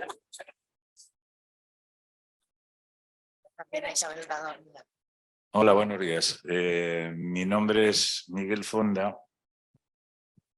Durante gran parte de mi vida activa profesionalmente he sido militante de UGT, y digo militante porque me he dedicado a militar en UGT, y ahora que estoy jubilado, pues sigo en el Partido Socialista. Y con los pensionistas, ¿no? Como pensionista, no sé quién me la preguntó. Yo, la de enfrente. Pues yo qué sé, no sé, estoy un poquito dejado, quizá tenga que volverme a enganchar. Esto... Es que lo llevo yo también, entonces. Cuando Antonio me dijo ayer que existía esto, dije, bueno, yo a Soledad no tengo el gusto de conocerla en campaña y como candidata, aunque la he visto, pero no sabía quién era. A Rafael solo 50 y tantos años, ¿no? Una cosa así. Bueno, de lo que ha dicho Rafael, a mí me gustaría hacer un par de matices, o quizá uno solamente, respecto a los paradigmas, y es que yo creo que han desaparecido algunos, como por ejemplo pues el del comunismo, el socialcomunismo, y han aparecido otros, como el de, digamos, el fenómeno islámico y, bueno, hay alguno más. Pero bueno, me ha parecido muy correcta tu intervención y muy interesante. Quizá lo único decir que, bueno, como se ha insinuado, si no se ha llegado a decir que el problema que tiene ahora mismo el periodismo, lo que tiene la prensa y en general los medios de comunicación es que, bueno, pues son propiedad, por lo menos los que atacan constantemente los planteamientos democráticos, pues de propiedad de la Iglesia, propiedad de, en fin. Entonces, bueno, pues hay un claro sesgo, ¿no? Y respecto a tu intervención, compañera, te tengo que decir que me has dejado apabullado. Y espero, y también evidentemente la de Rafael, que esté grabado en algún sitio, porque yo la quiero volver a ver, porque es que se me han perdido muchas cosas, porque estoy con el tema de la memoria, y se me han perdido... Ya, pero es que yo quiero volver a oír las cosas que has dicho porque me parecen has tenido una intervención muy brillante, pero además es que es importante. Mira, ha habido una concomitancia quizá más bien entre Marga y tú, el tema de la formación, las casas del pueblo, etcétera, etcétera, que a mí me parece básico, que se ha perdido totalmente y que debe de seguir adelante y que se debe de reanudar. Y una pequeña referencia que has hecho tú, y bueno, lo siento, pero como yo me considero deudor de ese tema, has hablado del imaginario y de la construcción social de un tal Carlos Marx, que me ha parecido que donde estás tú y en la candidatura que estás se requiere mucho valor y además es justo y necesario. Entonces, evidentemente... Respecto concretamente a cuestiones que has dicho, hay un problema, y es que los que nacimos un poquito antes por el año 49 y tal, tenemos graves problemas para, lo que decía Marga, es decir, para integrarnos en ese tipo de lenguaje, en ese tipo de estructuras, en ese tipo de condicionamiento mental, en ese tipo de... Es muy complicado. Y el problema que tenemos, yo por lo menos, es transmitir, por ejemplo, a mis hijos el tema del pensamiento, la forma de pensar ideológica, porque yo creo, que era lo que quería decir antes, que se me había pasado, en la intervención de Rafael, El problema hoy en día no es que, como decía Fukuyama, que haya desaparecido, que se haya terminado la historia. Se ha congelado la historia. Hoy en día no existen rivales, porque no se puede considerar que Corea del Norte o que algún país así exótico que tiene una situación es el enemigo o el adversario. Es decir, el problema es que son todos iguales y es un reino de taifas en el cual batallan los unos contra otros. ¿Cómo? ¿A dónde? Nada más, gracias. A ver, Manuel. Enhorabuena a ambos. Soledad, la conocía suficientemente y te he escuchado muchísimas veces y bueno, y brillante como siempre. Y a Rafael no voy a decir nada porque estoy cada 2 por 3 diciéndoselo. Simplemente matizaba una cosa que decía este señor. Yo creo que los grandes antones del periodismo en España, entre comillas, o las figuras, están en una absoluta decadencia en el sentido de influencia social. Es decir, el impacto que tienen es de cara a sus propios partidos o espacios afines. Y, por ejemplo, pongo el caso de un señor que no le voy a nombrar, que es el agitador de las ondas, que todos le escucháis, un señor que insulta, que dice de todo, que forma parte de ese espectáculo y que el impacto que tiene es de puertas adentro hacia los afines que utilizan los cuchillos para afilarlos contra los que tienen los próximos, utilizando las opiniones que dice ese señor. Pero yo voy más allá. Yo quería decir, me ha parecido muy brillante el lazo lo que decís vosotros. Yo creo que cuando hablabas tú del tema de los medios, del desplazamiento que ha habido de la información a la comunicación, etcétera, yo creo que es que hay un hecho que es innegable. Cuando entramos en el tema de la imagen, la presencia, la omnipresencia de la imagen, la omnipresencia audiovisual, la omnipresencia tecnológica, no nos damos cuenta que es que se entra absolutamente de lleno en el terreno del espectáculo. Y la prioridad es el espectáculo, porque además el espectáculo es la rentabilidad. La rentabilidad es el cuánto, no el cómo. Así, a mí en una editorial de un gran grupo de comunicación, lo primero que me piden es qué número tengo en mi página de Instagram y en Facebook. ¿Cuántos seguidores tengo? Dice, si tienes más de 300.000 o 400.000, y yo les digo, pero vamos a ver, digo, no tengo ninguno porque no estoy. Digo, porque además sé cómo se llega, en los trucos que hay para conseguir seguidores, que todos lo sabemos y algún día en otro momento os lo cuento.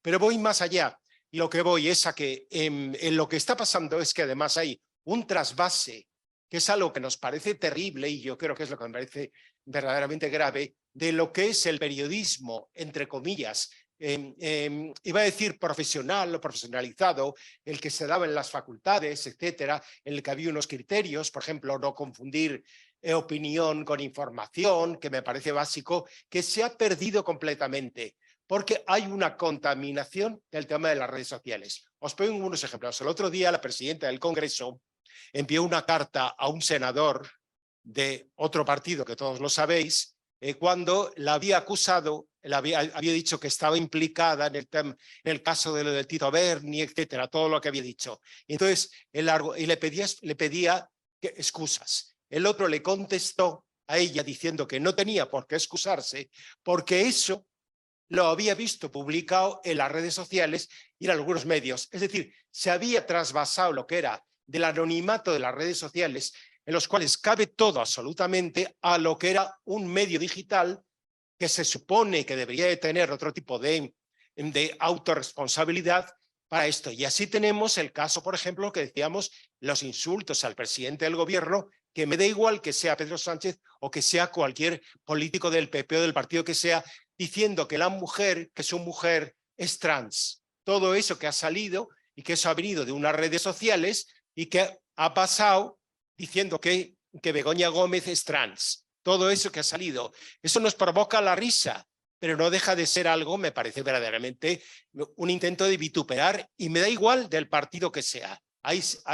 Entonces, estamos en una situación en la que el riesgo que hay, con esto ya termino, es que como hay esa ausencia de criterios, como lo que prima absolutamente por encima de todo es el cuánto, es el espectáculo, es el número, todo lo demás se queda. Y lo que tú apuntabas de lo de pensar. Esta mañana me preguntaba una persona de fuera de Madrid cómo se explica el fenómeno Ayuso y tal y cual. Y decía, por una razón, porque sintetiza, evita el pensar y evita decidir. No, es comodísimo. Es un mensaje básico en el que no hay grises, hay blanco-negro. Y claro, tú lo tomas o lo dejas porque no tienes que pensar. Muchas gracias.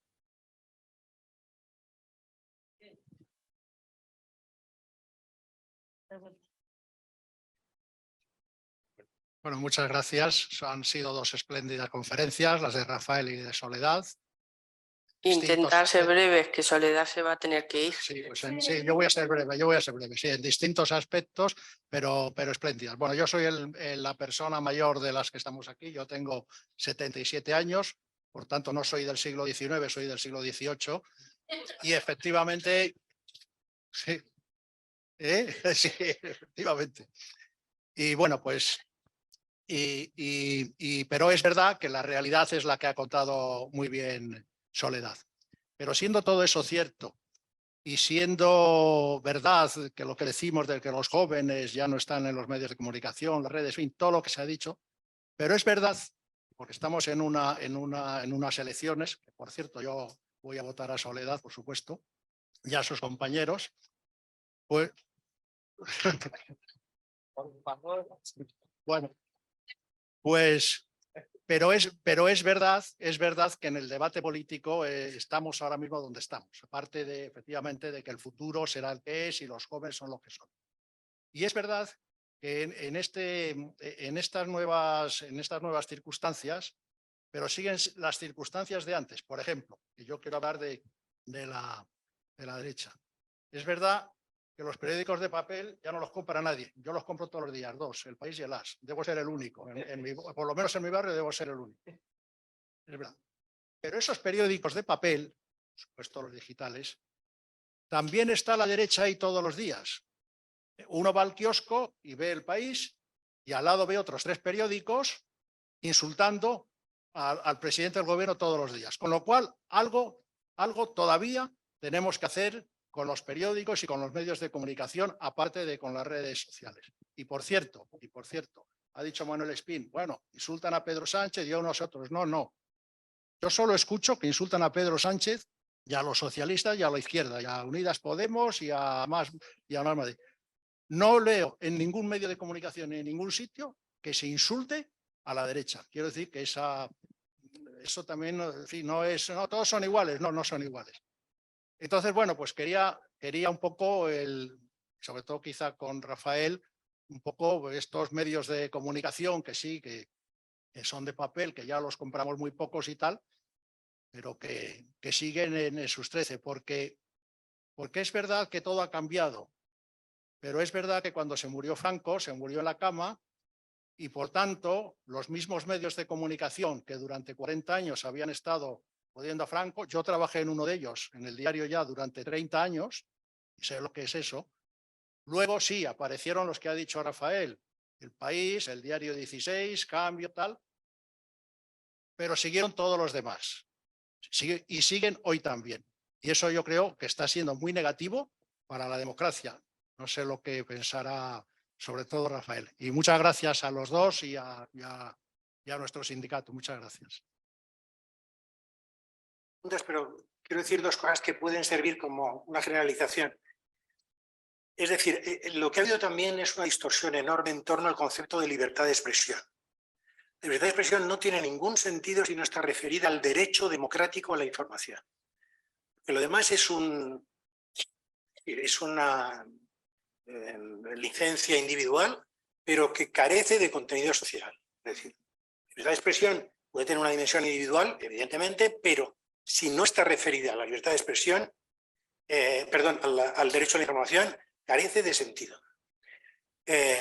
Por un lado. Por otro lado, con relación al tema de los narcisos que decía.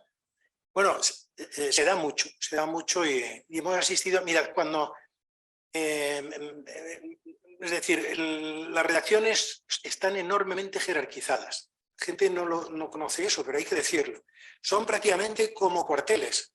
Es decir, el poder omnímodo del director llega a todos los rincones de los contenidos informativos, estimativos y publicitarios.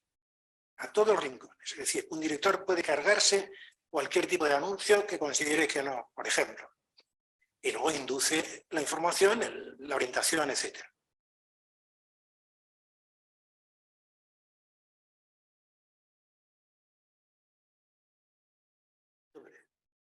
¿Qué pasó? Que los convirtieron en tiburones a todos ellos. Es decir, los reconvirtieron y de ser periodistas pasaron a ser, vete tú a saber, empresarios, etc. Yo tengo un libro donde trato precisamente del proceso que se produjo en el país, donde hablo, se llama Papel envuelve roca, semblanza en claroscuro de Juan Luis Cebrián, que trata de ese tránsito, es decir, ¿qué pasó con estos capitanes del mundo de la prensa que se introyectó en el mundo empresarial y se desfiguró absolutamente lo que quisieron hacer y fueron neutralizados por ese gran aparato del capitalismo financiero que los necesitó en una etapa, pero en otra etapa se deshizo de ellos. Por eso están buscando, como sea, un lugar donde respirar, ¿no?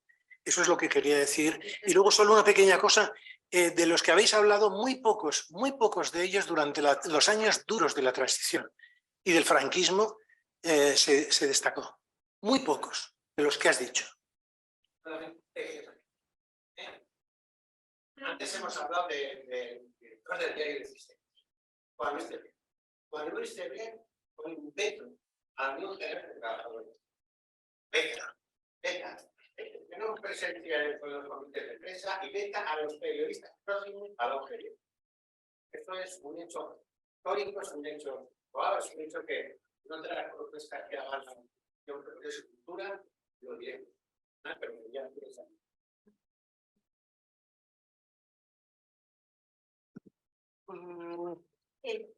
Antonio.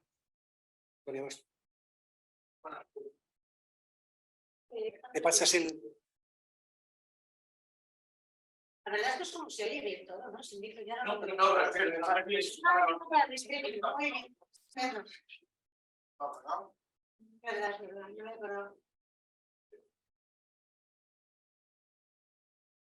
César Isabel.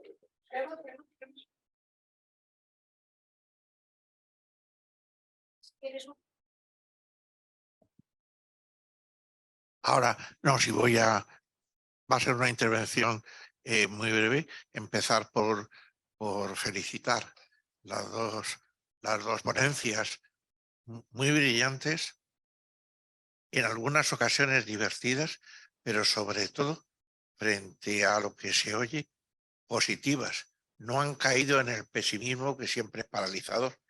Y ahora dos cosas que es los medios de comunicación.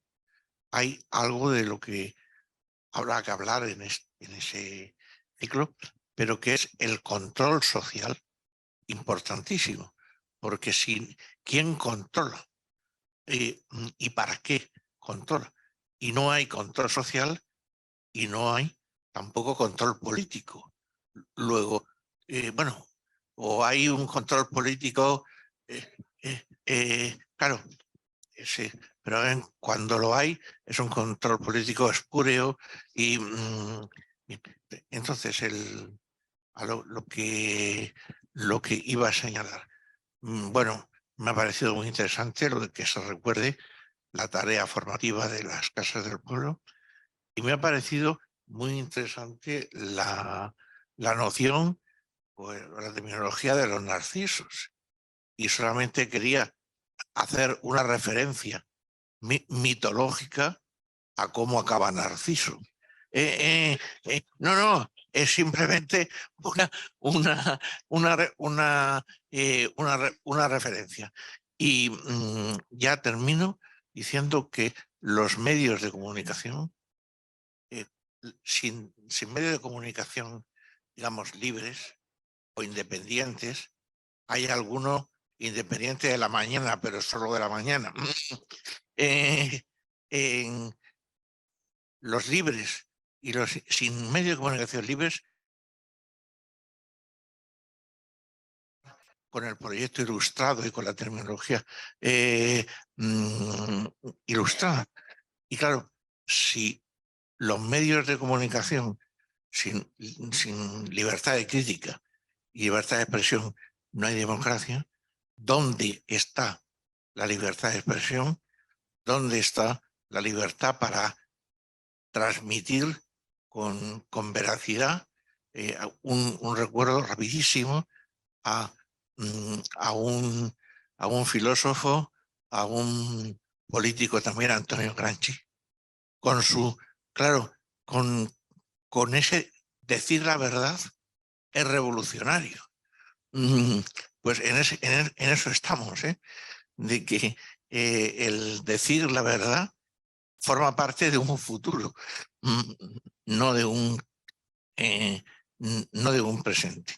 Y luego, pues, reivindicar el que haya actos formativos, actos políticos como este. Yo sinceramente no entiendo, yo nombraba a Gramsci, ahora a Martha Nussbaum, que una pensadora, una filósofa, una ecologista, una feminista, como Martha, no sea prácticamente desconocida, salvo en círculos muy concretos, pues por consiguiente, pues gracias por el optimismo de abrir este ciclo, y desde luego hay mucha, pero mucha tela que cortar. A propósito de esto, bueno, me parece fantástico que Rafael haya hablado, porque cuando habla de Cebrián ese libro es fantástico porque es la transformación en tiburón, como dices. Yo creo que, bueno, yo esperaba, ¿no?, que hablaras también porque me parece un acierto y una valentía por tu parte, ¿no? Yo creo que con Gramsci la palabra de intelectuales orgánicos era una palabra súper potente, porque significaba que tu conocimiento tiene que estar al servicio de la transformación social. No puede estar al servicio de retroalimentarte en términos narcisistas, volvemos otra vez a Narciso, ¿no? Y a lo mejor hay que recuperar, que es una idea que podríamos trabajar también, recuperar la ilustración con el 4.0, con la nueva revolución industrial del 4.0, ¿no?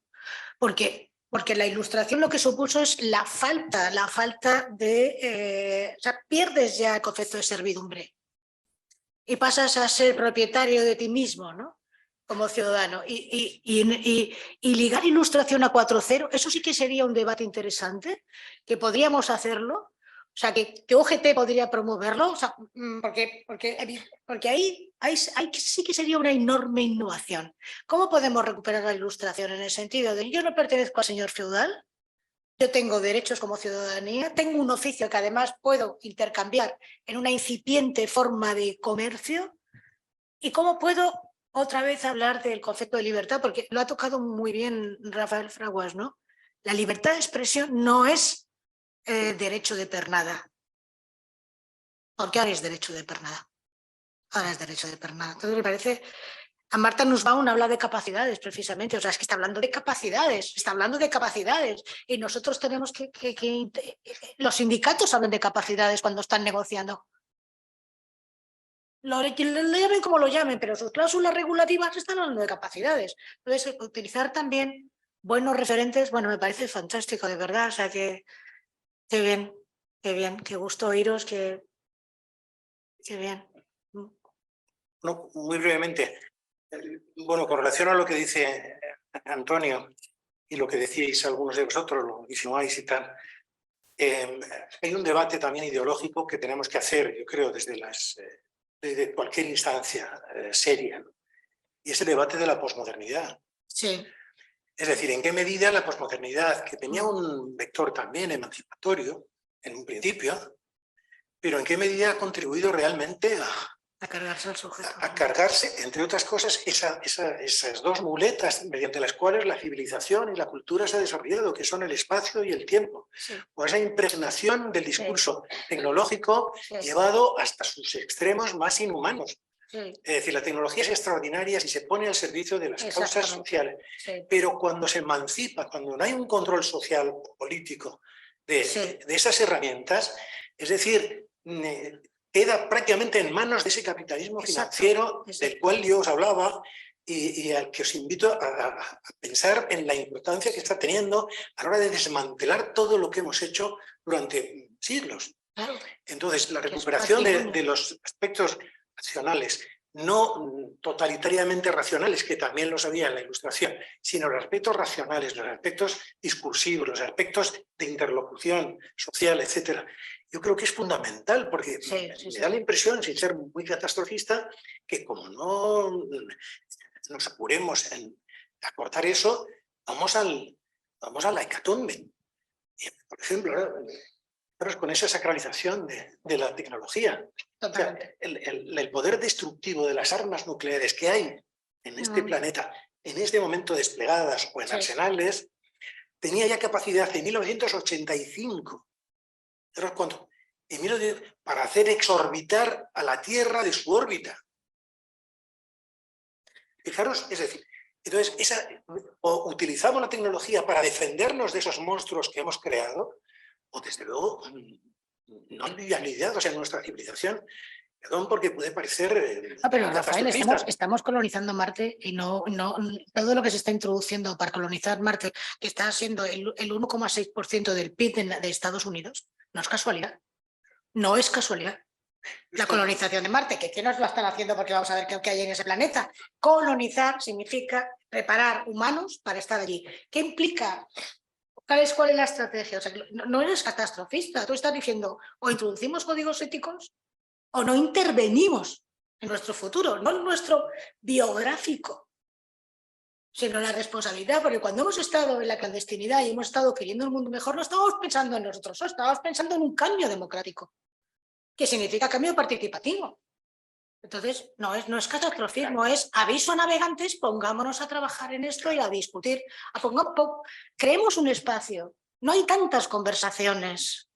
No sé vosotros, pero desde luego, vamos, o sea, no hay tantos espacios de conversación. No los hay. Y además, por ejemplo, los grandes desafíos que la humanidad tiene ahora planteados, los hemos visto, ¿no? Son las pandemias, por un lado, y el cambio climático. O sea, hay un cambio climático de origen antrópico, pero hay otro que es de tipo cósmico. Entonces también esa tecnología podemos utilizarla para defendernos de ese cambio desproporcionado que cósmicamente también se está produciendo. Y luego, con respecto es decir, la cantidad de recursos humanos, sobre todo, y materiales que se van en las guerras. O sea, ¿desde cuándo? ¿Por qué la correlación de fuerzas a escala, o la correlación tiene que implicar causalidad? ¿Por qué las relaciones entre los estados se tienen que hegemonizar en un sentido o en otro? Esos son los grandes retos que tenemos. No meternos en guerras absurdas como esta, guerras terribles, en función de percepciones de amenaza por parte de uno y por parte de otro. Capital financiero y claro. capital, tú lo has dicho, capital financiero, capital armamentístico. Claro. En Naciones Unidas hay una pregunta que está prohibida y es la pregunta a los estados sobre armas pequeñas. Así Estados Unidos puede seguir vendiendo armas y, por supuesto, las armas de destrucción masiva ocupan con lo que dos móviles. O sea, como si tuviera dos móviles, esto es una caja y rápidamente lo empaquetas en los aviones y los tiras. Están prohibidas las preguntas. Entonces, eso es mercado. Eso es mercado. Ahí están los ODS, que los ODS parece que la Agenda 2030 es un rollo patatero. Pues no, meterse en los ODS y ver que nos han puesto deberes. Y nos han puesto deberes para involucrarnos política, sindical, ciudadanamente, intelectualmente, como lo queramos llamar. Entonces, hay debates que son de futuro. ¿Y estamos o no estamos? Y ese es un emplazamiento. Y aquí tenéis locales, tenéis gente preparada, aquí está Marga preparada para controlar lo que significa invitarnos. No, invitarnos porque al final los anfitriones son los anfitriones, Marga. Los sindicatos son anfitriones. Son anfitriones de conversación pública. Y me tengo que ir. O sea que... Muchas gracias.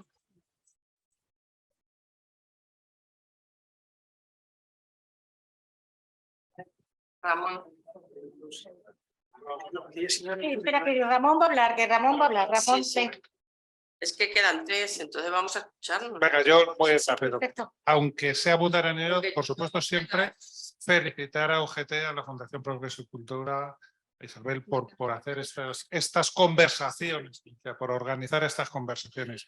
Felicitar, por supuesto, a los dos ponentes, que me han parecido muy brillantes y me dejan pocos motivos para el optimismo. porque os he escuchado. Luego es verdad que el tono ha sido muy amable, pero vamos, si escuchamos lo que por supuesto comparto plenamente lo que ha dicho Rafael, de que al capitalismo financiero no le interesa la democracia, que yo comparto, asumo, y ¿no? A partir de ahí pues tenemos lo que tenemos. Y si luego tenemos el riesgo de la tecnología, que estamos absolutamente out, pues desde luego la izquierda tiene un problema de futuro. Tiene un problema muy serio. Y luego decimos, es que ¿cómo pueden las encuestas dar que Ayuso repite?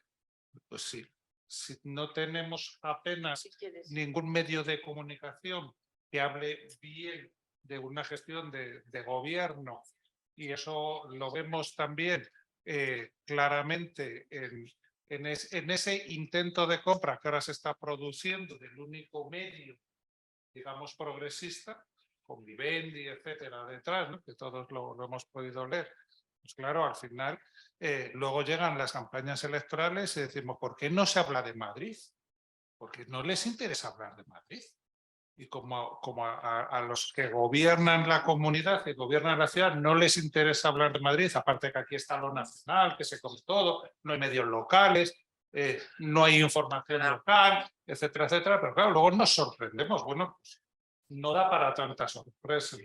En fin, yo quiero felicitaros a todos los que habéis tenido que leer en este acto y por supuesto a los dos ponentes, y creo que luego en algún momento habrá que intentar aterrizar estas cosas al menos a lo local, ¿no? A mí me gustaría llegar a lo local, porque siempre ha sido mi ámbito de actuación, lo local, y porque luego nos pasan las cosas que nos pasan con las encuestas y con los resultados electorales. Vale, yo también voy a ser breve, de verdad. Bueno, creo que esta inauguración de ciclo de conferencias ha sido magnífico. Rafa, tú estás implicado en el esqueleto del resto del ciclo. A ver cómo superamos esto, porque el debate me ha parecido muy, muy interesante, de verdad, y creo que habéis planteado cuestiones que debemos conversar, ¿no? Y que debemos reflexionar. Creo que los espacios de conversación como este o como los que solemos tener los jueves por la tarde en la Fundación Progreso y Cultura, que se harán además en esta sala, ese ciclo de conferencias, dependen fundamentalmente de la gestión del tiempo personal que hagamos y fundamentalmente de esa priorización de cuestiones. Si lo prioritario es participar en debates de este tipo, pues efectivamente la sala estará como hoy muy bien de público y además con un público muy cualificado que precisamente ha dado pie a todo esto. Se nos ha caído la red, la hemos recuperado, en fin, estos medios tan avanzados, tan magníficos que se supone que existen en el momento que Internet, bueno, a lo mejor ha sido un boicot, que alguien se ha enterado de que estamos hablando de ellos y nos han boicoteado porque se ha caído la red en UGT, pero bueno, seguro que no es eso, ¿no? Pero creo que es importante que quede, además, tecnológicamente grabado, que se pueda rescatar esa conversación en otros momentos y sobre todo que lo puedan ver otras personas que no pueden asistir pues, porque están trabajando, etc. Creo que solo os ha faltado una cuestión, he tenido que salir, a lo mejor se me ha pasado, pero es el valor de la educación para aprender a pensar. Ahora mismo, tal y como está el sistema educativo, es muy complicado ese aprendizaje del pensamiento, ¿no? Porque no da. Es decir, el tiempo es limitado y los currículums están diseñados para aprender las 4 cosas que, vamos, sobre todo cuando los diseñan las comunidades, por lo menos la Comunidad de Madrid, ¿no? Desde luego, los contenidos que van a programar no son para nada, lo hablábamos también en el otro ciclo de conferencias, esos contenidos no son para nada el enseñar a reflexionar, el enseñar a pensar y a contrastar esa información. Y luego una última cuestión. Soledad hablaba del valor de los algoritmos a la hora de definirnos, de cualificarnos y de que son, no de cualificarnos, de calificarnos y clasificarnos perfectamente y excluirnos. A ver, en la Comunidad de Madrid, Ayuso, que es una persona, de momento, no es un robot, yo a veces lo dudo, pero no lo es, ha hecho un algoritmo en las residencias de ancianos con sus protocolos de la vergüenza. Eso es un algoritmo. Realmente lo que ha hecho ella. Ella lo ha generado, lo han aplicado, quisieran o no quisieran las personas que trabajan en las residencias, que se han tenido que enfrentar a situaciones verdaderamente atroces. Y aprovecho para decir que para contrarrestar esa desinformación y sobre todo esa aberración que hubo durante la pandemia por parte de un gobierno que espero que no siga, ojalá no siguiera. Para contrarrestarlo hay que denunciarlo. Creo que ha habido medios de comunicación como Infolibre, por ejemplo, que se ha dedicado específicamente a denunciar estos hechos. Desde UGT y desde la Fundación estamos haciendo algo también desde pues nuestra modestia, que es tener una exposición de acuarelas, precisamente, además se llama Ventanas para el Reencuentro, precisamente denunciando esa situación con rostros de ancianas y ancianos que murieron durante la pandemia. Por lo tanto, se pueden hacer cosas y hay que combatir esos algoritmos con otros algoritmos, pero tenemos que tener las capacidades de generar esos nuevos algoritmos. Muchas gracias. Ahora la Isabel. Isabel Cadórniga. Bueno, daros las gracias, Isabel Abella, profesor Chazarra y por supuesto a los ponentes, Marga, UGT, daros las gracias por... Y además, ayer recibí una magnífica noticia cuando hablé con el maestro Chazarra que iba a ser un ciclo, con lo cual voy a estar enganchada al como estudio de memoria democrática. Y yo quería plantearos una hora para Soledad Murillo y otra hora para Rafael.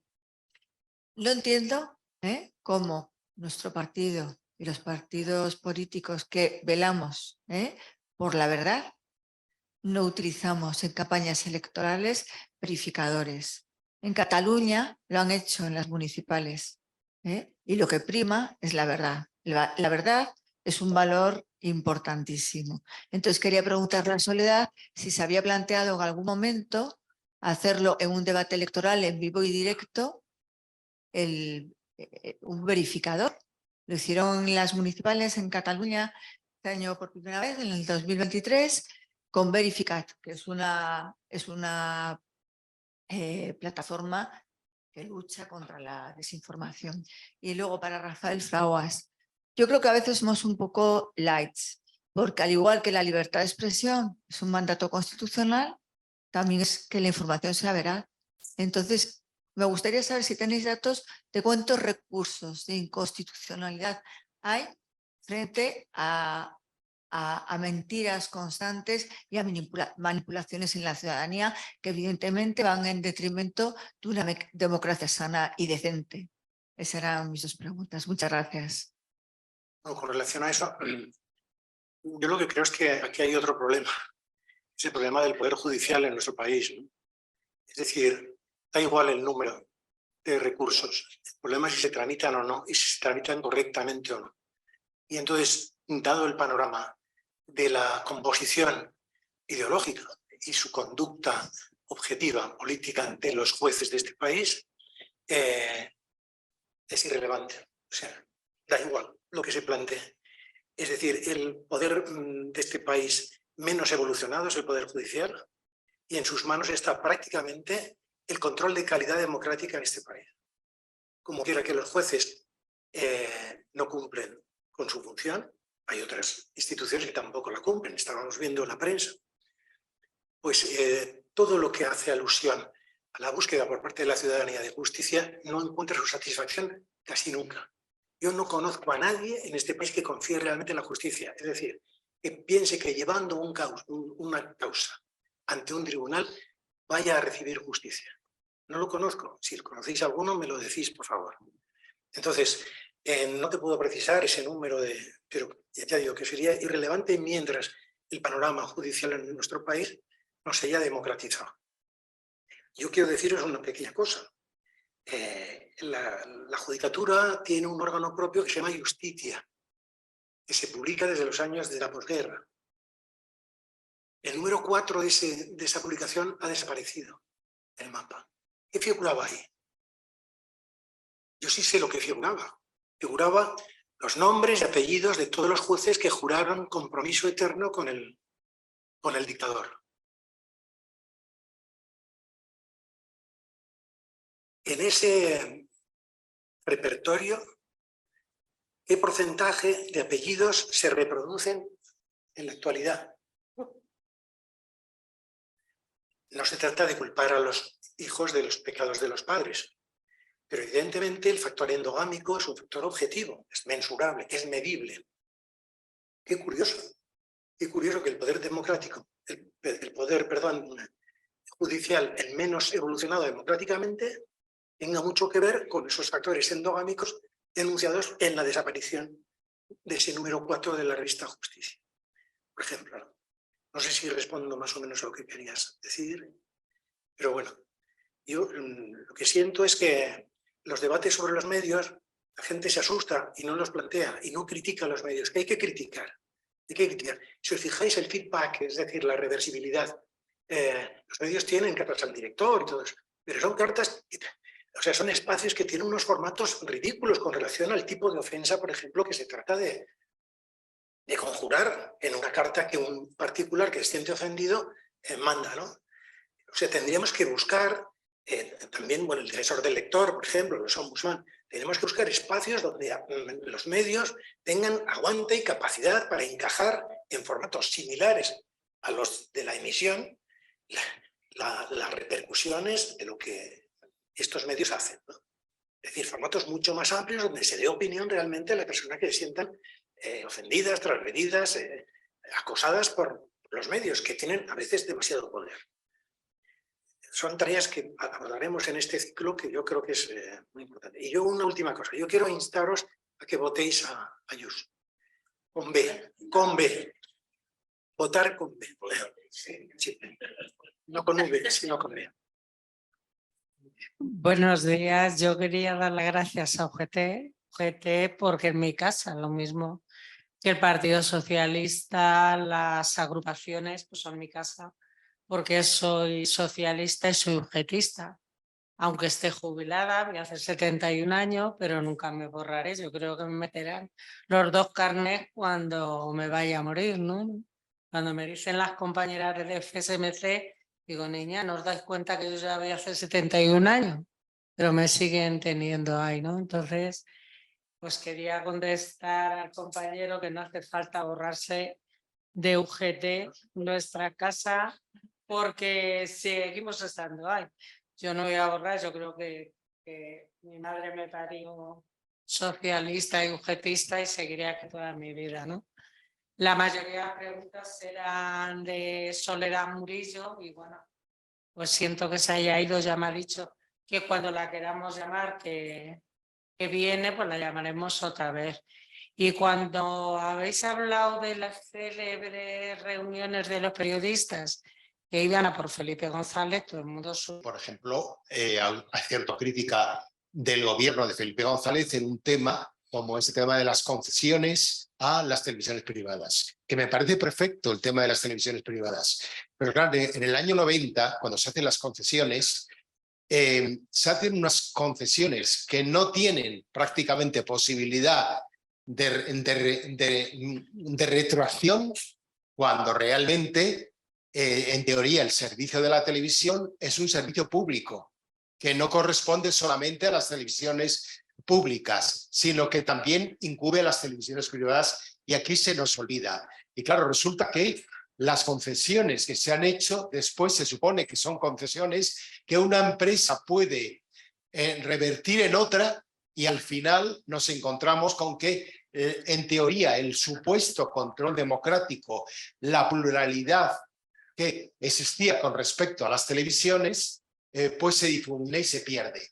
No digamos ya en el caso de las concesiones a las autonómicas, es decir, la televisión y la radio, que todos sabéis, del señor que yo llamo el agitador de las ondas, que todos lo conocéis de sobra, ese señor se lo conceden en tiempos de Esperanza Aguirre, en teoría con un pliego de propuesta en el que se habla de pluralismo, se habla de independencia, se habla de fines culturales, etcétera, cuando realmente el contraste, y entonces en teoría había una supervisión pública con respecto a lo que eran las concesiones. Y claro, yo no creo que ningún gobierno se vaya a atrever a un gigante de la comunicación, como tú has hablado, cuando además ahora son multimedia en todos los sentidos, a revisar una concesión que en teoría podría tener derecho. Sí, yo estoy muy de acuerdo con lo que dices. Yo creo que hubo una gran irresponsabilidad o una improvisación en torno a la hora de calibrar la importancia que eso iba a tener en el decurso de la democracia de este país. Yo recuerdo un debate que tuvimos a propósito de la prensa del movimiento, cuando se hablaba de desmantelarla, evidentemente con los fundamentos ideológicos que tenía la prensa del movimiento, la prensa franquista, había que desmantelarla ideológicamente. Pero me acuerdo que planteamos, ¿por qué no se convierte en prensa estatal para concurrir con la prensa privada también? Bueno, se nos echaron encima Pedro J. Cebrián, todo el mundo dice, ¿pero qué es esto? ¿Qué debe ser esto? Y tal, vale. El problema es que aquello se convirtió en irreversible y esas concesiones pues, se han convertido en eterno, ¿no? Entonces, ¿qué es lo que sucede? Que no hay manera de revertirlas, solo creando nuevos medios alternativos que tengan un contenido democrático y profundo. Entonces, es un tema delicadísimo del que hablas, sobre todo en las concesiones de emisoras de radio. Es que el 80% están en manos de gente no recomendable desde el punto de vista.